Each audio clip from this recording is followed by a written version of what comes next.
should have titled today's show like Super Hater, because never, ever, ever in any of my events have I like had text and reach outs like all the way up to the beginning of the show. So that just tells me that there is a blessing on this young man's life, because the texts were just it was hate. It was hate and people trying to hold him back. So that just, you know what, that just made me like him more, because his success is evident. So here we go. Without further ado, it's feed. Arron. Yo. Are you? Wait a minute. Are you running the gamut over there? You being a director too? Yeah. I'm talking to my baby girl. I thought she had her headphones, and I told her it was a little feedback, but she should be good. I don't think I hear it now, so she should be good. You good? You can sit back. You can sit back where you were. It's a better setting. The lighting is better. Plus, that's my BR. I don't want that all on. You know what I mean? Oh my God, you trying to parent, organize your show and everything. All man, right. Look, that's amazing, right? I just heard what you said, and I was like, wow, that's what happens, I guess. You know what I mean? Like, people don't understand what it's like, to already to grow up and be, disenfranchised, less fortunate. And then when you have situations like this to where you're trying to, you're trying to do better and provide for your family and do positive things, and you work hard. There were times I worked 2 or 3 jobs, 24 hours a day. And, my kids will be able to tell you that once they get on, like, I would be gone literally 24 hours from one hospital to the next hospital, just working my ass off. You know what I mean? Just trying to do the things that I needed to do to get to this position. But it's okay though. You know what I mean? Because where there's hate, there's ascension. And so, the fact that we got to pump our brakes, because I'm not going to act like I know why people hate you so much, but I am going to tell you what I believe it is that you make them think about what they should have been doing and what they could have been doing. That's what it feels like to me. Yeah. That's what it feels like to me.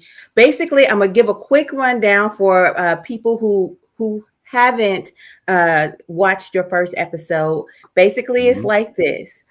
You had a very tough childhood. You were always a go-getter. You started selling drugs when you were very young. You decided, I don't want to do this. You got 2 jobs, in like fast food place, yada, yada, yada. You almost died getting hit going across the bridge. And you was like, heck, if I'm going to die, might as well be in the streets. And you went back to selling. You went back to selling drugs and actually created. I mean, yes. You went back to selling drugs. And there was you created some legitimate businesses as well. Yeah. Alcohol and marijuana are drugs too. And, you can go in a liquor store and get some alcohol if you like, and marijuana, they're decriminalizing it. So, it's more or less what's the social norms and what's not the social norm. It has nothing to do with integrity. It has nothing to do with what it is that you're trying to do to feed your family. It all has to do with, can we socialize it? Can we normalize it? Can we tax it? So a lot of people get dealing confused with, when we talk about dealing drugs, you always think about the street guy. You got doctors out here that are overprescribing medication. You got, all of these things that are going on. And I'm not saying any of that is right, but what I'm saying is, as a child, when you're a child and you figuring out life, and with the young mind that's not fully developed, where your frontal lobes ain't fully developed until you're 27, 28 years old. I had to learn this later in life. And that also helped me to understand me.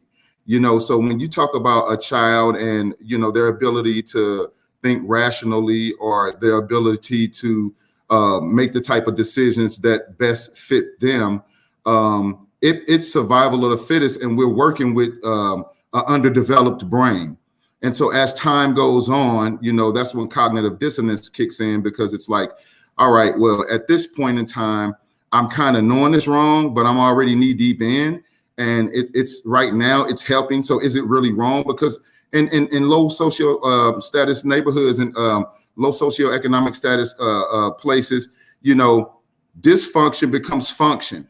And so we don't understand that we're dysfunctioning. You know what I mean? You don't understand that. And you know, and it's funny that when you get someone who's made it through, because I'm not supposed to be here, right? I'm not supposed to be here dropping all these jewels on people, because I should have been dead a long time ago. I should have been locked up in prison for a long time, but you know, God saw fit for me to do different. And so when you get to a point like this that you never thought you'd be at, and you start being attacked by people who spread false information on you, or who just got these opinions that, you know, stating their opinions because they're not facts, then you have to understand how not to give that life, how not to give that energy. Because if I touch that with all of this positive energy, it's going to bring their negativity and hate to life. So I don't want to do that. It's unfortunate that people don't experience ascension. They don't experience transition. They don't experience hardships, because that's what gets you past all of those levels to a point right now to where when people got something to say, they're only talking out the side of their neck. And it bothers me not. It bothers me not, you know. Unmute, Coach Love. Unmute. I can't hear you. Yeah, I got you.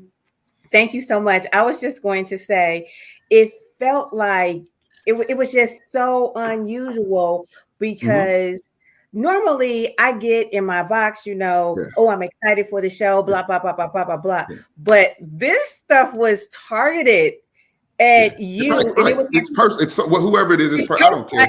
But this is unusual. The things I'm doing with my life is unusual. So unusual positive, the things I'm doing with my life is unusual.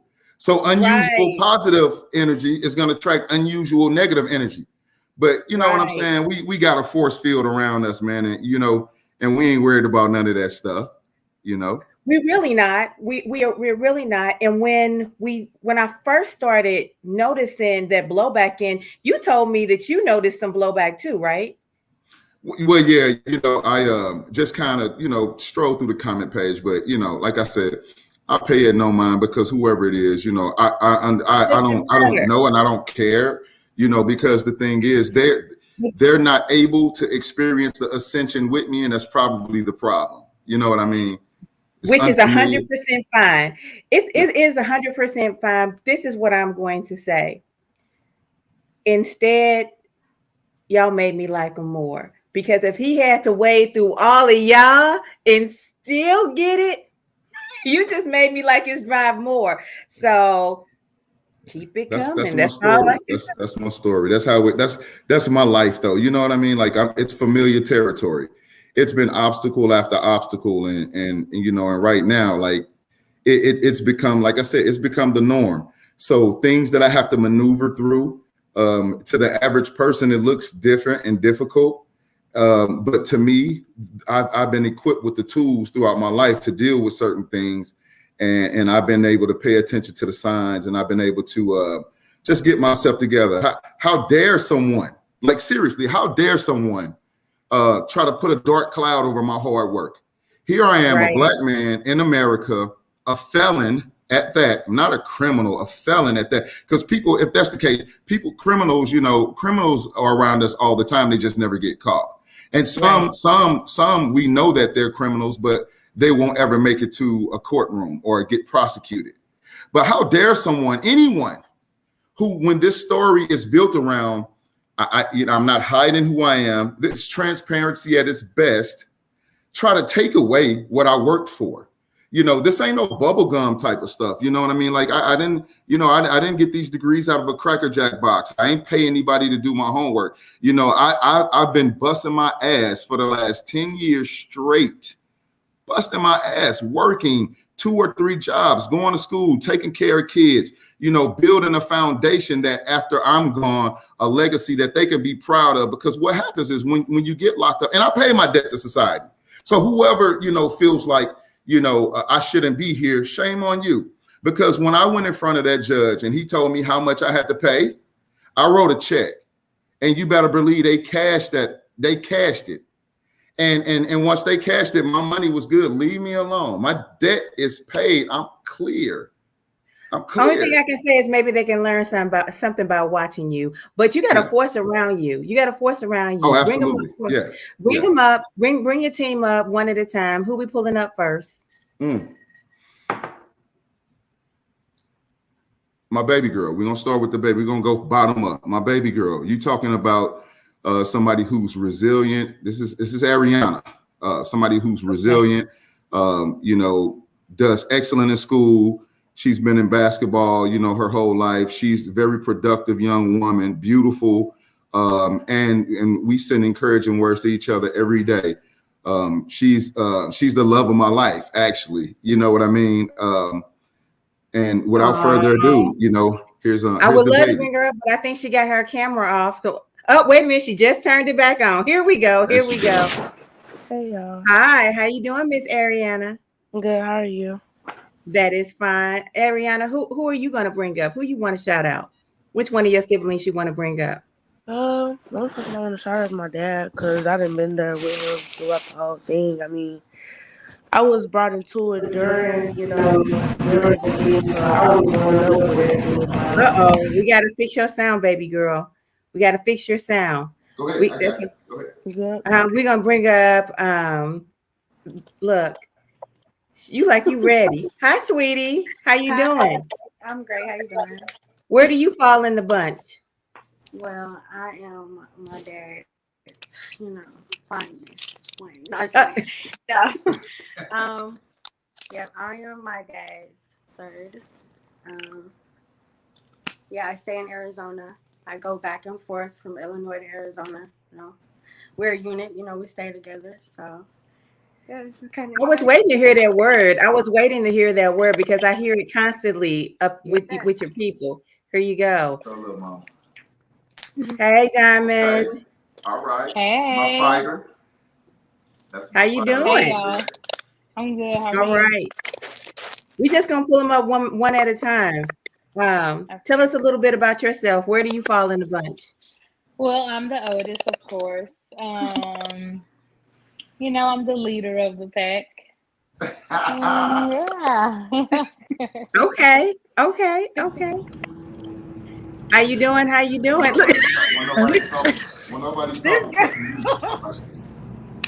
She wasn't ready. Tell us a little bit about yourself. Hi, I'm Mariah. I'm the third, but really the fourth. Mm-hmm. Okay. All right.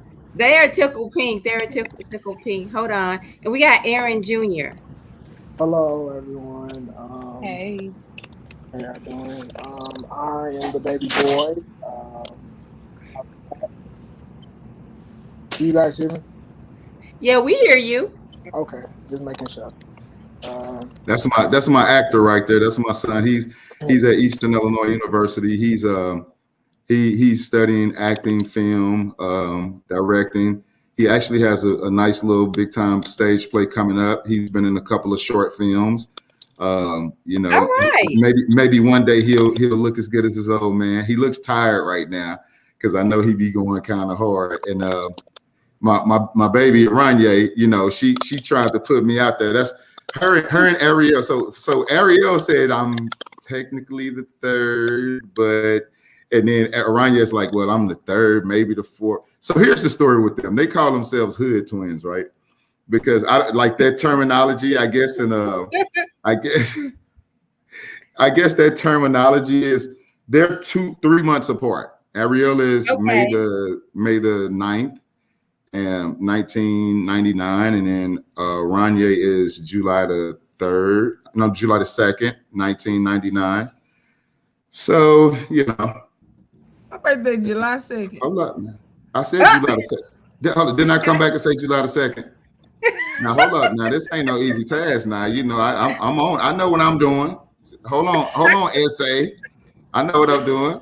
Y'all can. Everybody can unpause except for Peanut because me and Peanut in the same room. So me and her are going to interchangeably mute ourselves whenever it's time to talk. Actually, I might just go into a different room. I thought she had her ear pods, but something went wrong. I think she said she lost them. So I might just go ahead and opt out for a different position so we can all be. Or yeah, you can go in there. That'll be good. And just close the door, sit in the chair. The lighting will be great. Yeah. So I'm watching you direct this situation is funny to me. It's very interesting. But the reason why we brought everybody on, all the kids on, because a lot of men in your particular situation feel the need to leave their kids behind. And not that's only unfortunate. We don't know nothing about that. Right. We don't know nothing about that through it all, through the time, through my look at that's my grandson right there, baby D. He want to be on TV so bad. What's up, fat boy? Yeah, who was that? 𝐃𝐍'𝐓, whoever that is. Yeah, these are my daughters. That's my grandson. These are all my children. And my oldest son, he's in the military, so he had duty. He said he'll be on in about 15 or 20 minutes. He had to finish his duty. He's on duty in El Paso right now. And yeah, these are all my babies, man. I got 4 different kids' moms. I said that in the beginning, in the front of my show, and we all grew up in the house together. They spent equal time with me and at their mom's house. And what are we? A unit. A unit. We're a unit. We're a unit all the way across the board, and that's what it is. So you're gonna have a lot of haters, and you're gonna have all of that. But let me tell you something: the time and effort that I put into everything. And my baby was about to say something when you first came on about the journey. What was you about to say, Peanut? About what? About the journey. You was like, I was my dad. I've been there the whole time. I was saying, like, basically throughout the whole journey, throughout this whole process, I was kind of born into it. Since I'm the baby, everybody was there. Me and my older sister, we 10 years apart, so she was there a long time. My other siblings, so I'm the only one that's that was really born into it. So and speak on what you're talking about. Born into what? You could be candid. Speak on what you're talking about. Like throughout all the times, like when he had got locked up, it wasn't like I was really there. Like I was still like really young and little, so I didn't really know too much that was going on. And my mama didn't want to tell me because I'm still young. So it's just that. So basically, you would be one of the best people to let us know what it felt like to be born into a entity, what the entity itself felt like. Your dad, he says that you're his heart, and I think that says a lot, because if the entity already existed and you were born into it, then you're like you're bringing up the anchor. Yeah, you're bringing up the anchor. So what is the unit actually like? Well, at first, I forgot what my mom used to tell me what it was, but she didn't tell me he was in jail. She used to tell me he was on like a trip or something. So the prison he was at, it was in Texarkana. So we would drive down there, and I would hate the ride. Like I would hate it so bad. I'm not a huge fan of car rides. I'm not traveling. I'm better off in a plane than in a car. But when we would go there, I would see him and I see other people, and I just be like, "Mommy, why they all got the same stuff on?" She was like, "Oh, they in here working, like they working." We was working. So me being I just went along with like, okay, they in here working. So that was basically it. I didn't know really too much until he got out, because that's when everything, that's when I was starting to get a little older and my logic was coming more to me. And that's when it was just like, oh, okay, so this is what happened, this and that, and all that stuff. So, yeah. You know what? They call you Peanut. What I like about your family is there's no excuses. There is no excuses. Y'all all work. Or apologies. This is the path. This is the path, and everybody, y'all kick in, because they know their dad is a talker. I'm a philosopher.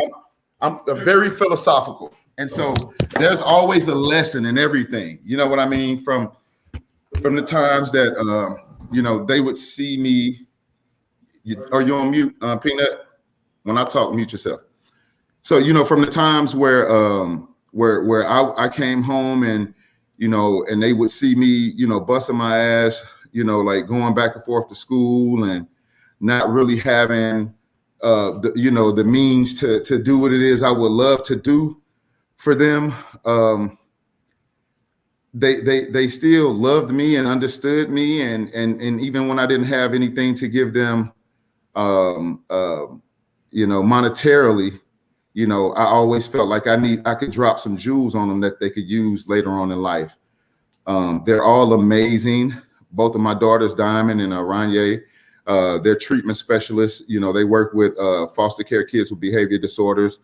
My son is in acting school. My baby girl, she's, you know, in high school. My oldest son is in the military, and my baby lady, little mama Ariel, you know, she's in Phoenix, and she's working right now, and she's always had her dreams on fashion. So, you know, I'm trying to get her to see how we do things, to let her know that this is a testament to whatever it is that you want to do, whatever it is you want to put your mind to, do it, because we're all going to be there for each other. And we're all going to support each other. This ain't no gimmick. This ain't no trick.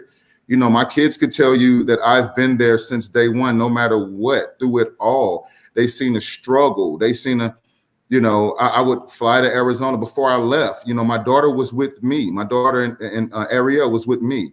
You know, she moved to Arizona to be with her mom. And, you know, when I came home, she came back here. You know, I've made trips to see her.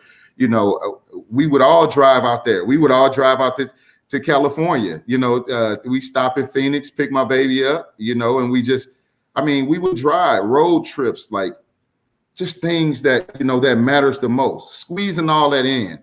And so nobody has time for bullshit. Nobody has time for none of the hoopla when it comes to negativity and hate, because what we're doing right now is we're trying to rise above all of that. And you know, this is what I put my energy into. These 6 people right here, my son isn't on yet, but he's going to get on. But this is what I put my energy into, them and myself, and building my future, to let them know what resiliency looks like. They don't have an excuse. Who has an excuse? Raise your hand if you got an excuse. Y'all better not raise your hand. Y'all might lose a finger. No. We don't do that. We don't do that. I didn't even do no whoopings. I didn't even do whoopings growing up.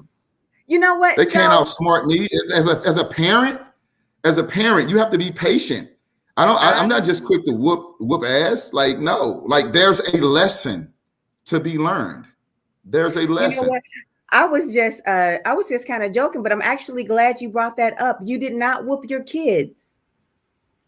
No. I may have popped one of them one time in life. Ronnie, did I get you? Who did I get?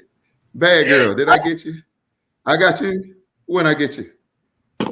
Yeah, but we didn't. There were no whoopings. They could probably count on one finger the times that they probably did something. And I guarantee y'all, take yourself off mute. Y'all stay off mute. Y'all don't have to be on mute. Stay off of mute. Everybody stay off of mute. Stay off of mute. I remember. So teaching someone a lesson by maybe, you know, scolding them, you know, popping their butt or something like that, or popping in. But, you know, I wasn't the type that, like, you're gonna get a whooping. You're gonna get a whooping. You're gonna get a whooping. There's no lesson in that. There's no patience in that. You know, it has to be a lesson involved. And there are so many jewels that I wanted to make sure that I dropped on them, you know, growing up, that I didn't want that to be overshadowed by an ass whooping. I didn't want to be the father to be scared of or to be feared, because, you know, with us already getting a bad rap as black men, as black fathers, the last thing I wanted my children to do was be afraid of me. Children could tell me anything. With what? With what words, Aaron? You could tell me anything you want as long as you say what? Yes, sir. No, sir. With all due respect. No. With all due respect. With all due respect. Oh, yeah. Pops, I don't like this, or I don't like that. Or Pops, with all due respect, you know, let me know that you understand in the context or the way that you're coming at me, so that way we can hash things out. You can say anything to me. anything. They could tell Wow, me that's anything. And beautiful. so I wanted to be that person that, you know, would be able to understand them. I'm a therapist, for God's sake. I don't judge. I don't have time to try to figure out how upset I could be at someone when I'm always in problem solving mode. I'm always in So problem solving mode. It's what hold I up do though. for a living. I'm gonna hit pause because you're a therapist now. You were not a therapist 10 years ago, you know, I when beg you to did differ. I may no, I no, no, may have I may in have the labor. credentials. I may have the Yeah. credentials to do therapy now. But when you're living in your purpose and you look back on your life, all of the homeboys I talked out of doing foolish things, all of the time I rationalized things when nobody else was the voice of reason. I was a therapist then. I didn't have the credentials and I didn't So you did understand not my have the path. credentials. You did not have the credentials. I'm just trying to point out your wisdom. And even though you grew up in a certain This kind is of water, way where by the way. people, This is I ice got cold you, water. where people don't necessarily respect that. People do not necessarily respect Mhm. somebody growing up in the streets and somebody who made the decisions that you made. They don't respect the thought process that this person may have a natural wisdom to themselves. And so I'm just trying to highlight, although you're a therapist now, you hadn't gone to school for therapy then. So there was something inside of you that caused you to operate in a certain kind of way. Yeah, yeah, yeah. It was. What was I it? guess it was. Because you I saw a guess it lot was of just my violence. gift. I guess. You Yeah, saw a lot yeah. of violence. I avoided more. I saw a lot, but I avoided more. And that's the flip side to the story. That's why I'm here. That's why, you know, and looking back on things, I didn't understand that would be why Dennis crazy. That's what my boy say. He been a therapist for a long time. I understand the journey back then. All I know is that at some point I was the voice of reason a lot of times. I was always tasked with um, ensuring that if there was something going wrong, that I got the homies to look at it this way, or I got, you know, my family members to look at it this way. And so as time has gone on, and that's why I said right now I'm living in my purpose. So when you start living in your purpose, you do see and understand what it means to ascend. You do. Peanut, you can come over here. You can cut your phone off. You come sit next to me. My Aw, bad. look at you. Look at you. Okay. That is, So I just love you. I want to just kind of transition into a couple of things because Aaron is being really, really quiet. he's Aaron Jr., thoughtful. He's you very being thoughtful. okay. He gets that from me. Like he's a sponge. My God, he's the one. He is the one that will sit back and listen. Very respectful. They're all very respectful, but you know, as you know what, don't do that, bad girl, because you know what, your name ain't bad girl for nothing. That's my hood baby right there. I'm just laughing But because hey, we but you all know know, how Aaron is. yeah. So Aaron, He you be, being you so know, daddy this, you know, daddy that. You He gotta talk always to keeping daddy them like on this point. or that.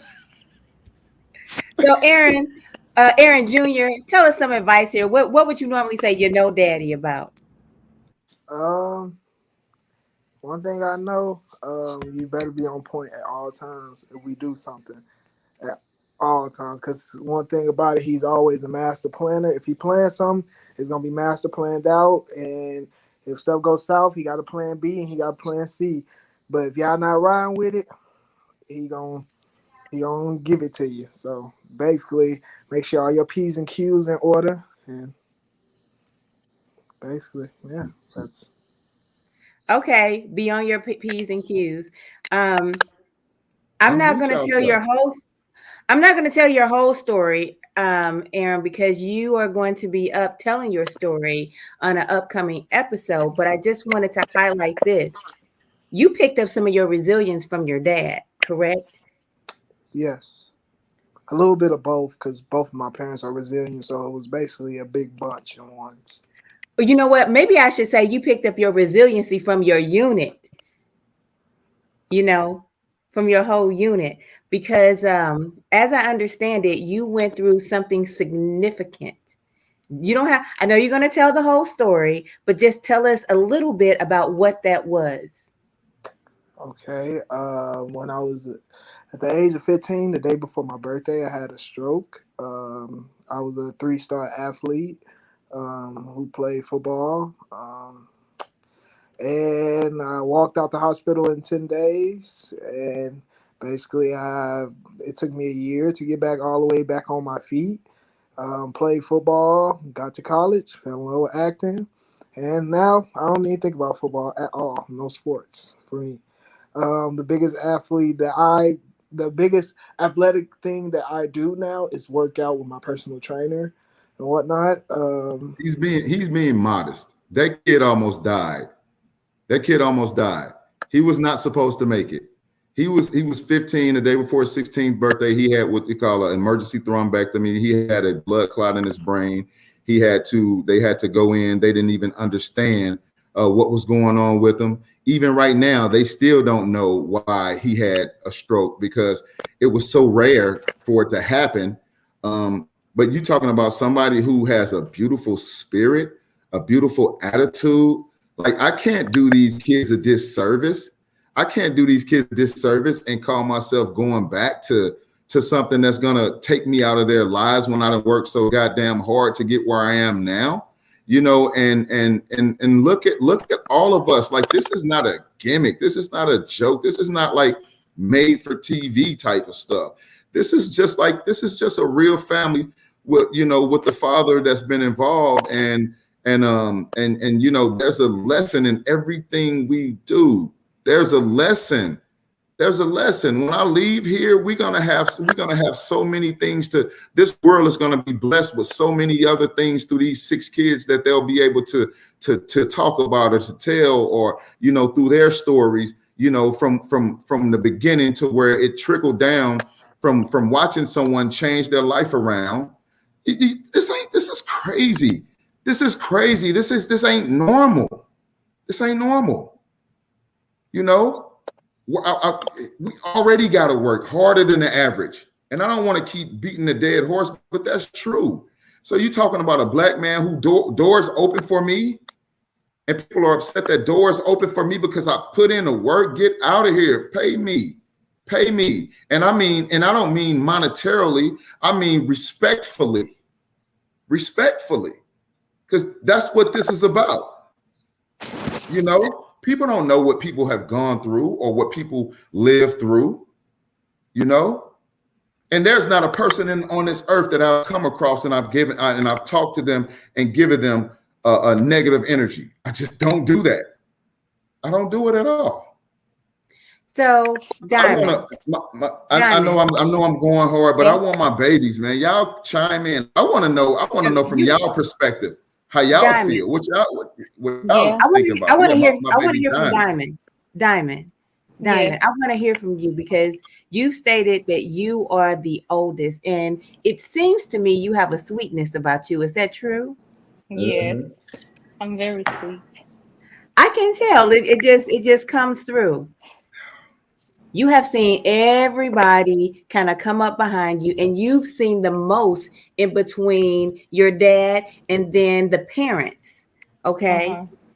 What would you describe? What is the secret ingredient of this unit?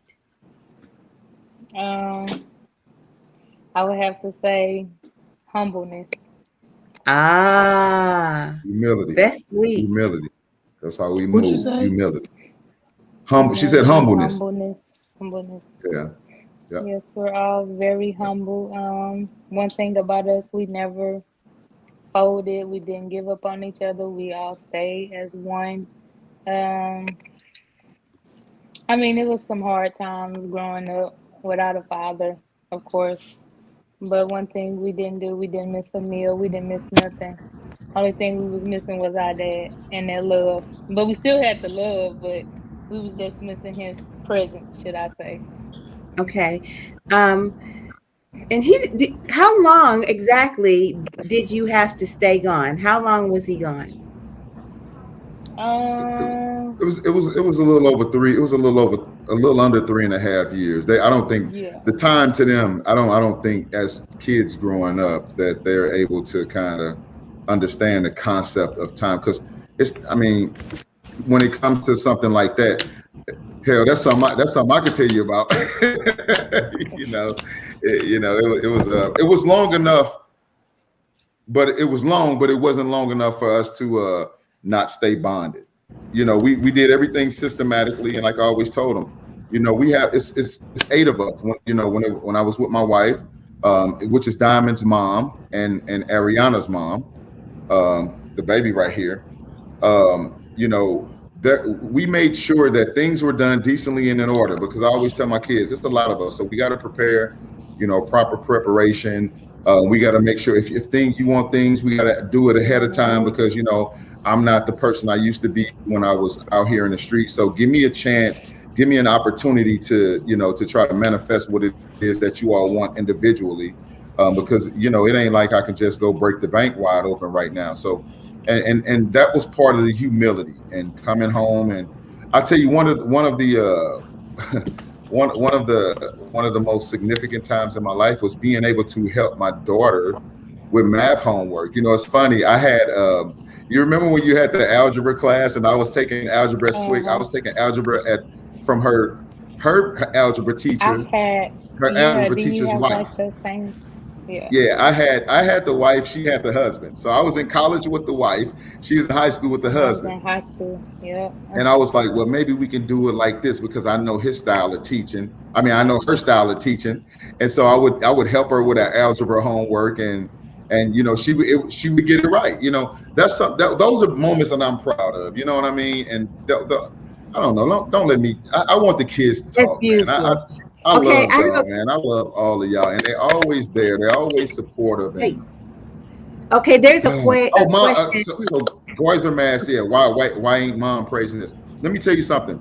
Mom was praising this. Let me tell you something. In the first episode, with 𝐊𝐍'𝐶, all of my kids' moms, I praise them. Right now, this is about the kids, and this is about our relationships. I'm no longer with my wife, and I'm not with any of the other kids' moms either. So, I definitely give them a shout out every time, every rip. They have played a part in this. None of my children's moms ever felt like they needed to run me through the gauntlet. They needed to, do things to me to be bitter. They are all beautiful Black women. They've all held me down no matter what. And I love them all for that. And I mean that. And they know that. We used to have things when I was at my house, and the moms would show up. They would have things at their mom's house, and we would show up. That's why we're a unit.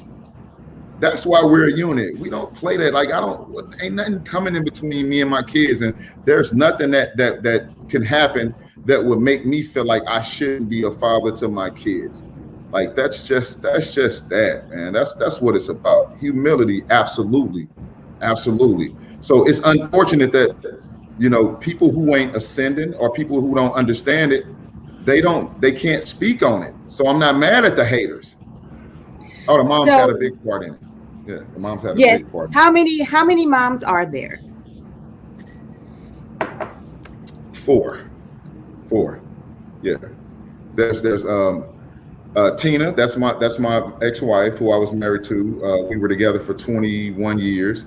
And then, so that's Diamond's. I'm trying to point to the computer. That's Diamond's mom and Ariana's mom.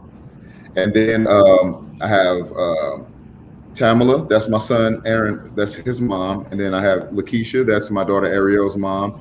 And then my son that's in the military, who isn't on yet, and Arron, their mom is Tijuana. And we don't play that when it comes to parenting. Like, we just don't do that. It's a big family all the way across the board.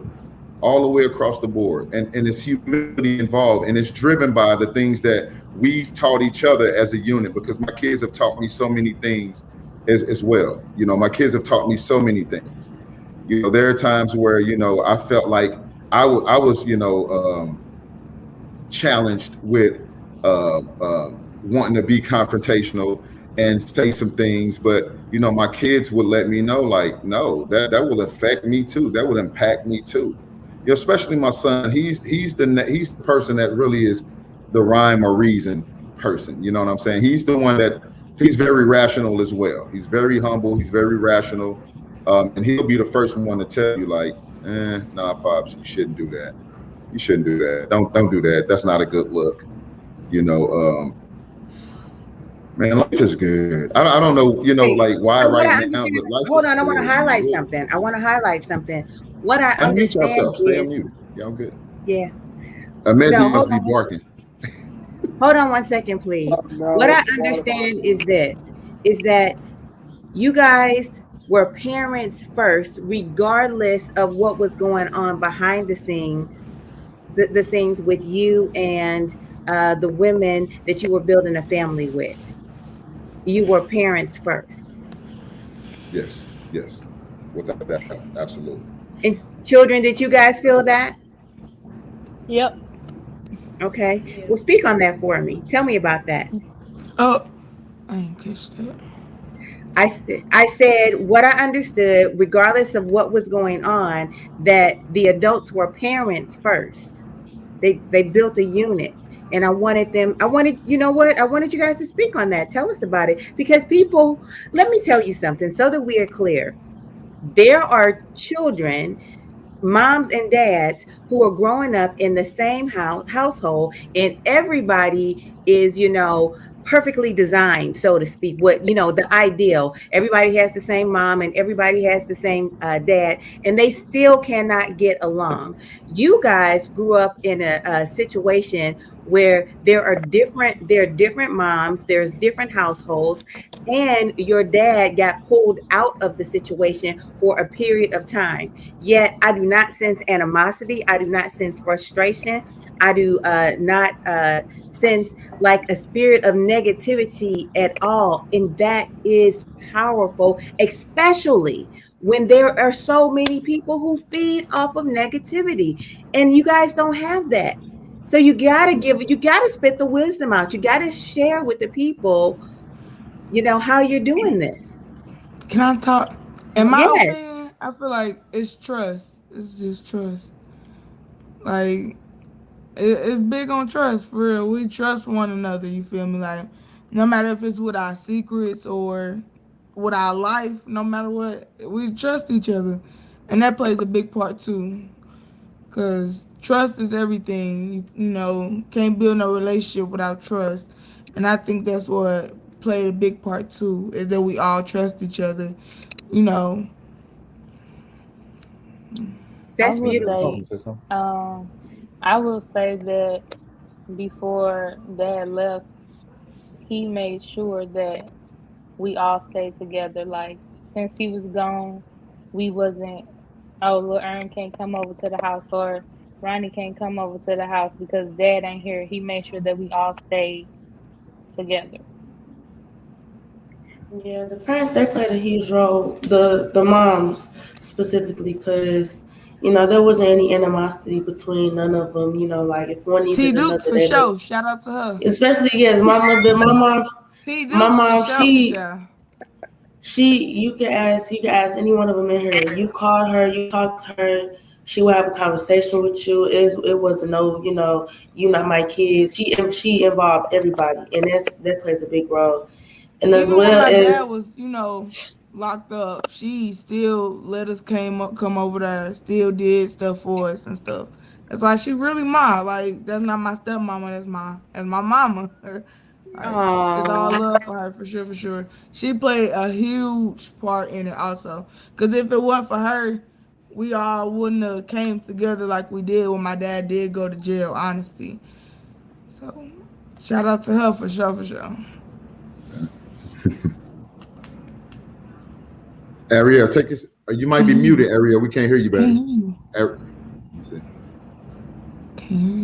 Can't hear you. Can't hear you. It don't say she muted. no, I'm not muted. Ariel, just No, I speak. said I'm talking about Ariel. We can't hear Ariel. I don't know. She can log off and come back on. Log off and come back on. I want to hear you. Yeah. All right. So, Aaron, You picked some special women. You had some magnificent children. Can you tell me what's next, please? What's next for you? Well, it's not more so what's next for me. I'll speak on that, but it's what's next for them. The time and effort that I put into what's next for me equals what's next for them, because what I wanted to do was, when I came home, I wanted to model. You know what I mean?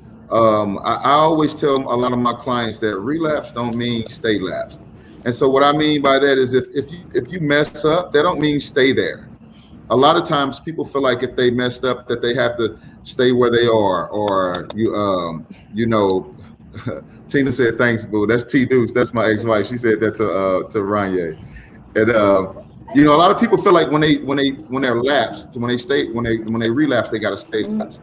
And so the formula behind all of this was to make sure that, you know, once I came home, if I've been through all of these adversities and I'm able to change my life and y'all could see it right before your eyes, then I want you to follow your dreams no matter what, no matter what.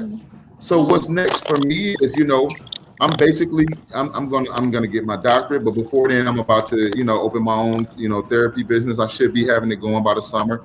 You know, I just got tired of working for people. I got tired of working on the psych ward. I got tired of working in hospitals. And, you know, I just want to make sure that the craft, my craft, I'm able to share that with the world without any restrictions. And so when they see that, what's next for me is what's next for them. So if they see that, hey, dad don't stop, you know, and they know me, I keep going. Like we have no fear. And so that's the beautiful thing about it. It's whatever it is that I'm doing, it's for example, I keep them in mind. No matter if I'm out somewhere and it could potentially be harmful for me, you know, to engage in some negativity, I have them in mind. Like, no, I'm not going to do that. I'm not going to do something to jeopardize, you know, everything that I've built, so that my kids' futures will be cut short, because I don't want them to ever feel like, you know, the things that I've done up until that point, I sabotaged it by doing some silly. And so that's where I'm at with this. You know, we're going to keep pushing forward. We're going to keep moving. And for my grandkids too, you know, baby Dier and baby Tristan, my other grandson that's in El Paso, you know, I love them all dearly. And that's what fuels me. That's what fuels me. You know, that's what makes me want to do the things that I'm doing. That's, you know, and not only that, I know that if God is with me and for us, who could be against us? Who could be against us? Amen. Amen. I pity you. Ariel, what were you trying to say, baby? Can you hear me now? Yes. Yeah, we can hear you now. Okay. So, like I was saying, even with me being as far as I am, all the way in Arizona from Illinois, my dad. Mook, that's my best. That's my BFF. Mook, my bestie, my other bestie. What's up, Mook? Together so tight to where it's kind of like, you know, whenever we needed each other, you know, we can count on each other. You know, even if he wasn't there and, you know, he's busy, you know, we all still had each other, you know, and, you know, he's done an amazing job with just making sure, you know, we have a game plan, you know, we have strategies, we have things to do, you know, we all have a group chats where we communicate every morning, you know, we make sure we send each other uplifting things just to keep each other motivated throughout the day, you know, because we all work a lot, you know, and, you know, he really like shows that he loves us so much, you know, and I wouldn't wish for a better dad than I already have. You know, y'all are too kind. He keeps it together. That's beautiful. He keeps it together. That's what I'm gonna say. I love you, little mama. I love you so much. I love you. I love you, babe. Yeah. Shay, I love you, babe. I love you too. Ronnie, I love you so much. Right with your big head in the camera. Peanut butter. My little peanut butter. All right. All right. So, Junior, I love you too. I'm actually feeling very. Friend Dennis right there. Big Dennis. I think it's a family full of best friends. I'm actually feeling very thankful, and my heart is filled with joy, and I appreciate that. I want to highlight something, Aaron, because you are going to do another show, but it's really going to be about your skill set, right? It's coming up. Yeah, it's coming up. So you know, I'll try to make sure you guys get the links, and Coach Love will do, you know, what she does to make sure. But you know, it's going to be based on Ask a Therapist, and you know, and we've been talking about building a brand, you know, and like I said, I hate gimmicks. I'm not a gimmicky type guy, but I do understand my purpose and my journey right now. And so, you know, there are so many people like me. There are so many people who've been thrown away, so many people who've been disregarded to, you know, they need therapy. You know, I just love the fact that, you know, it's a lane that hasn't really been tapped into yet because they need it. Hey, cousin, what's up, Nene? I love you too, baby. You know, it's a lane, it's a lane that, you know, you and I were talking, you know, you ran some things by me, you know, we were talking, I said I was gonna run it about my kids. We were talking about, you know, a brand, you know, gangster therapy. And, you know, it's like gangsters need love too. You know, there are a lot of people in the streets who throw people away, you know, and we could use all this mental health crap, you know, when it's beneficial to the powers that be.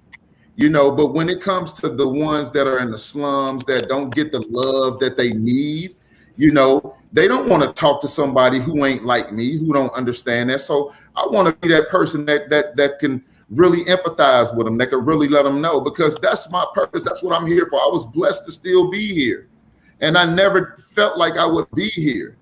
And so right now, you know, when I used to do my music, I used to always say, "Thank you, Nat. Thank you, baby. I appreciate that." That's my girl Natalie. That's my boy, baby mama. Like it's just I'm excited.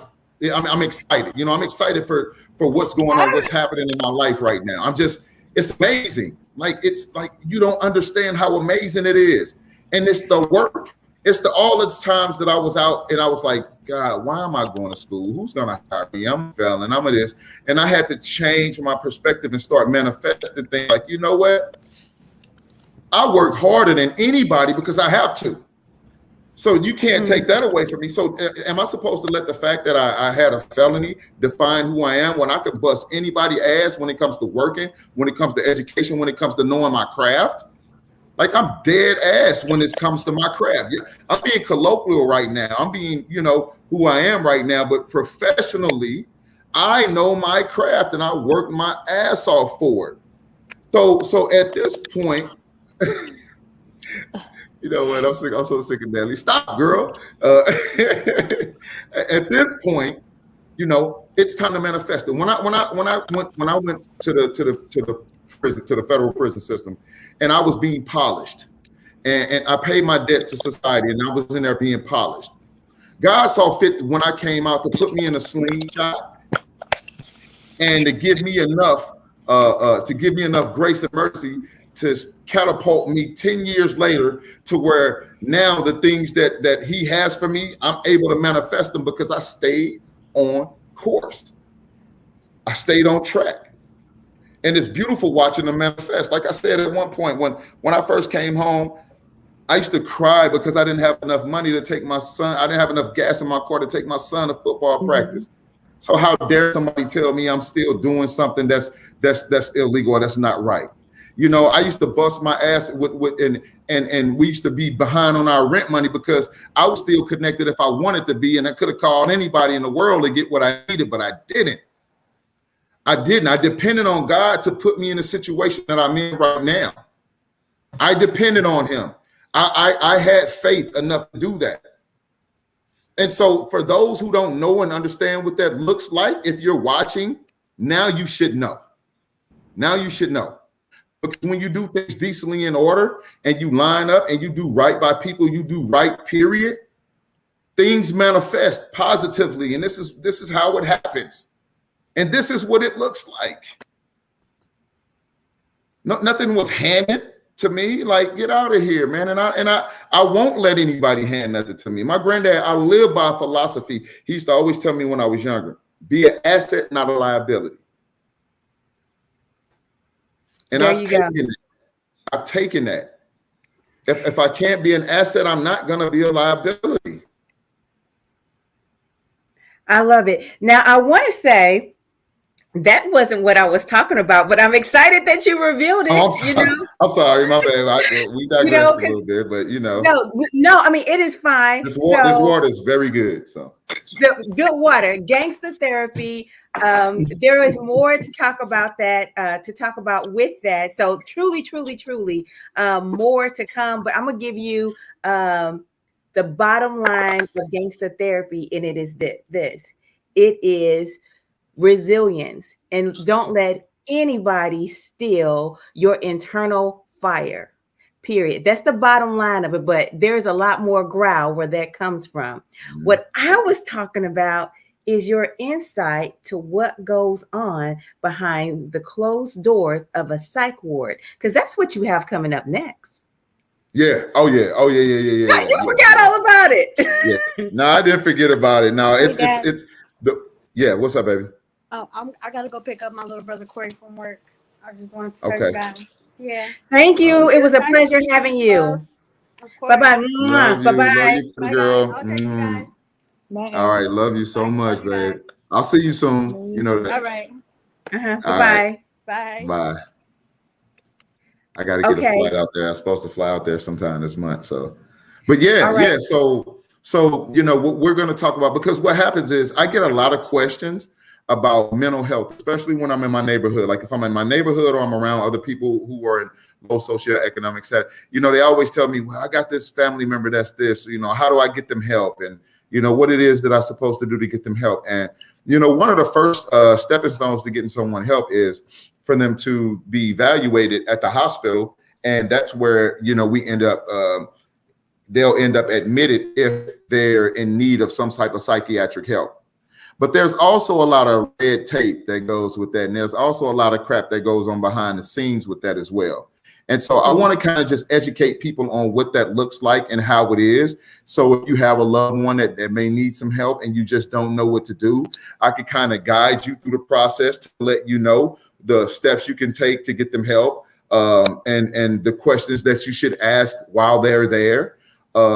The way that you could communicate with the nursing staff or the doctors or the therapists while you're there, because a lot of people just feel like once their loved one is there, and it's a locked unit. So anytime you go to seek mental health help at a hospital and they decide to admit you, you're going to be on a locked unit. And so a lot of people don't realize, like, I can't just leave if I want to. Some people may have an acute reaction to distress, and they may not really need to spend a lot of time on a psych ward. Maybe they had a situation where, something happened and, just right there at that moment, they felt helpless and hopeless, but a lot of times it's not for us to take their civil liberties from them and, and to make them be somewhere that they shouldn't be, especially if we're not helping more than we should, if we're hurting more than we should help. So that's what that segment is going to be about.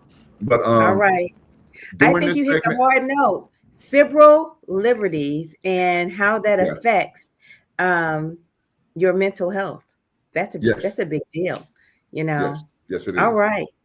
All right, family. My young folks, do you have any parting words? Give me a one-liner. I'm going to solo you. Here, and when you see your face, say your one-liner. There you go. Okay, she left. I think she had a technical issue. It's okay. Here we go. I'm gonna go ahead and give it to Diamond. Here you go. Whoa. A one-liner. Let's see. So is this like for closing? Yeah, in closing. Okay. My one line would have to be, we got the best dad in the world. Don't nothing compare to him. Me and all my siblings are pretty close, amazing. I don't know. We have a good family. Yeah, I don't know. I don't really do this talking thing. I got it. Here you go. What happened? Oh my goodness. You're giving your closing thought. Oh my God. You're giving your closing thought. Yeah, your closing thought on everything as far as us as a family, as far as how do you feel about us as a family? Things in that sense. These my peoples. You know what? I love them. Like, for real, like, we're a unit. Like, There you go. There, you know what? We're there's not gonna nothing. That's I can't really like say too much. There's nothing too much for me to say. You know, like. That's fine. We're not These gonna my make it peoples. complicated. Here you go, Aaron Jr. Here you go.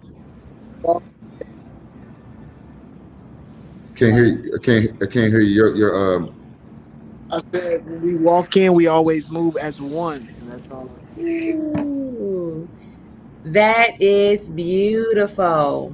That is beautiful. Okay, Aaron. Aaron, take us home, please. No, we got baby girl right there. We got baby girl. Yeah. Okay, after baby girl. Peanut, go ahead. One thing I could say is no matter what, we stay true with each other, no matter what we done been through, because, you know, it'd be a lot of arguments, it'd be a lot of fusses, a lot of fights. But at the end of the day, we're still a family, so we know we all we got. So that's basically it. Oh, Quality over quantity. Quality over quantity. All right, brilliant baby. Okay, brilliant baby. Okay, now you're ready. Here you go, girlfriend. When one of us go through something, we all go through something. No matter if it's mentally, physically, emotionally, none of that. We all go through something. All right. Okay, now Aaron, take us home. My son. He said he got caught up in and doing some extra duty because they got a lot going on with the military right now, and and a lot of those refugees and stuff. So they got him on guard. So he asked how much longer. I'm gonna tell him about like 5 minutes. So he's trying to get in, but if he can't, for one, I want to say shout out to my son Travis, who's in El Paso. Thank you for your service. You're an amazing young man. He's 23 years old. He's married. He has a son. He has another kid on the way. So, we just want to say congratulations to him for bringing another beautiful, for shedding another beautiful piece of light into our life. And for the closing, I just want to say we talked about being a unit and what a unit means a long time ago when I first came home, and it was very detrimental for me to teach them what that meant, because at the end of the day, if you don't have me, if I'm not here, if your mom's not here, y'all will have each other. And if you move in sync, if you move with the same synergy, and let me explain what that means. Let me explain what synergy is. See, you can have two people together, and you can have one with positive energy, one with negative energy. So it'll offset. So if you're around someone with a negative energy and you have a positive energy, you're both going nowhere fast. Because negative 10 plus positive 10 is 0. All right? That's not synergy. When you have two negative energies together, you're going to collide, and then things are going to blow up, and nothing is ever understood. But when you have two or more people together and they're all sharing the same energy, it combines and becomes synergy. And so nothing could break that. It's kind of like, if you grew up in the Thundercats area, or Voltron, when everybody, I'll form the body, I'll form the legs, I'll form the arms, I'll form the head, and they all become one. That's what we do. That's what synergy is. So you can't get away with trying to put negativity on me and think that it's going to work. You can't get away with putting negativity on any of my kids and think that it's going to work, because in the spirit we'll feel it. And as long as we got all of our armor on together, and as long as we understand whether we're there or not, that we're a unit, it's going to be hard to penetrate that. Love, trust, respect, integrity, and Aaron, don't be ordinary and don't be extra. Be what? Extraordinary. Be extraordinary. Be extraordinary. Be extraordinary. So that's what it's about. That's what it's about. You know, the way to measure a man, you know, the way to measure a woman or a man is by how you can, by looking at the relationships that they have with those who are so close to them, that at some point the most valuable things in life are the most helpless. So as you grow up and you see your children and you start with them being as helpless as possible and you nurture them, you build that bond. So as a father, being there all of their lives, it shows every day. It shows every day how much of a bond we've had and we've built, because it didn't start out of thin air. It started from day one. So a unit we are for sure. A unit we are for sure. And anybody around it, and when it comes to each one teach one, anybody around any of that, they can't help but to get a positive vibe. Because if you're not giving us positive vibes back, we out of here. We out of here. We're not gonna stay and indulge, because we don't have to, because that ain't what we about. That is not what we learn. That's not what I like. That's not what I've taught my kids. That's, as a father, you're supposed to teach your kids things. You're supposed to niche pick. You're supposed to help them understand where it is that they can probably improve on, or some of the things that they already have strengths at, so that they'll learn to understand themselves. And by being a unit, that's exactly what we do. That's beautiful.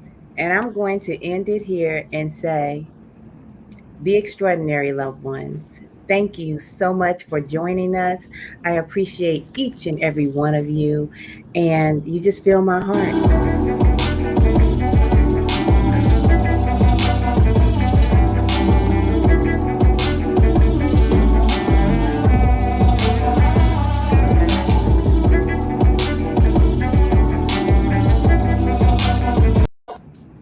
Uh-oh.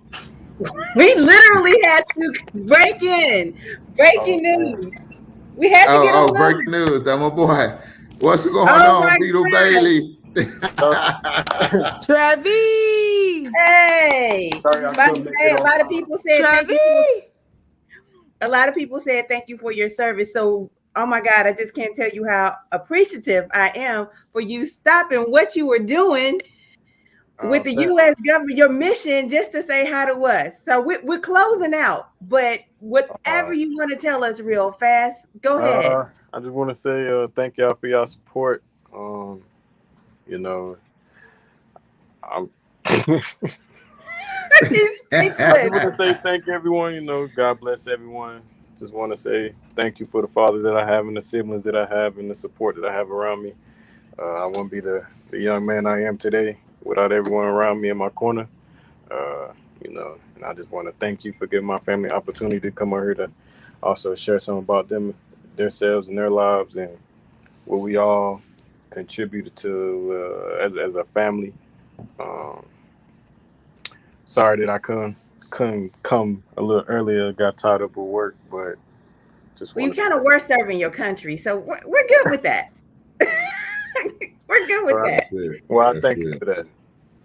All right. Well, listen. I love you, boy. I love you so much, man. It's always good to see you. That's